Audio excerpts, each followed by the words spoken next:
The hum of fluorescent lights buzzed faintly in the office, blending with the rhythmic tapping of keyboards. For most employees, it was just another day at Hudson Enterprises. But for Daniel Clark, it was a day he couldn't shake the feeling that something was deeply wrong. Daniel was a mid-level analyst, the kind of worker who stayed under the radar.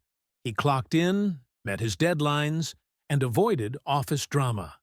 But 3 months ago, he stumbled upon an email thread that had made his stomach churn. It had started innocently enough. While reviewing a file for an upcoming report, Daniel noticed a discrepancy. The company had been billing clients for services they hadn't received. At first, he thought it was a clerical error, but digging deeper revealed otherwise. The fraud was deliberate, a scheme orchestrated by upper management to pad quarterly earnings. His heart had raced as he read through the emails, subtle instructions from the VP of Finance, coded language about creative accounting, and the implicit threat. "We all benefit when this stays quiet." Daniel could have reported it then. He thought about the company's whistleblower hotline and the promise of anonymity. But fear won.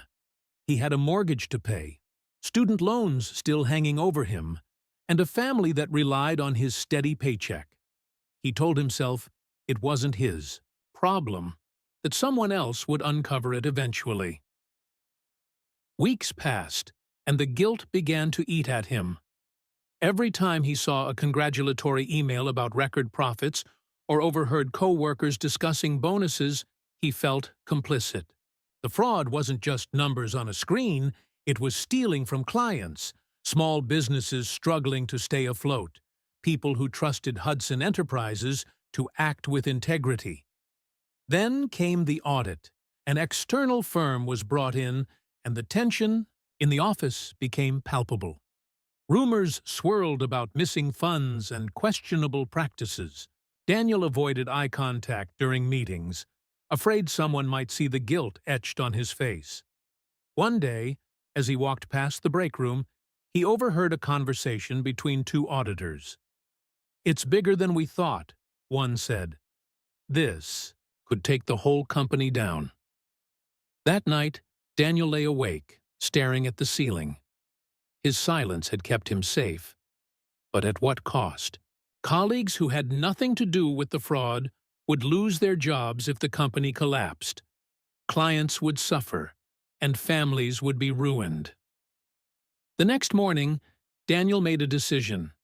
He stayed late after the office emptied, printing every incriminating email and document he could find. With shaking hands, he drafted an anonymous letter to the auditors, detailing the fraud and attaching the evidence. When he slid the envelope under the auditor's office door, he felt a strange mix of fear and relief. Fear of what might happen next: retaliation, unemployment, or worse. But relief that he had finally done the right thing. 2 weeks later, the news broke. Hudson Enterprises was under investigation, and several executives were placed on leave. Daniel watched the chaos unfold from his desk, feeling a twinge of guilt for not speaking out sooner. But for the first time in months, he felt he could breathe. Silence had protected him for a while, but it had nearly destroyed others. Daniel learned the hard way that silence always has a cost, one he could no longer afford to pay.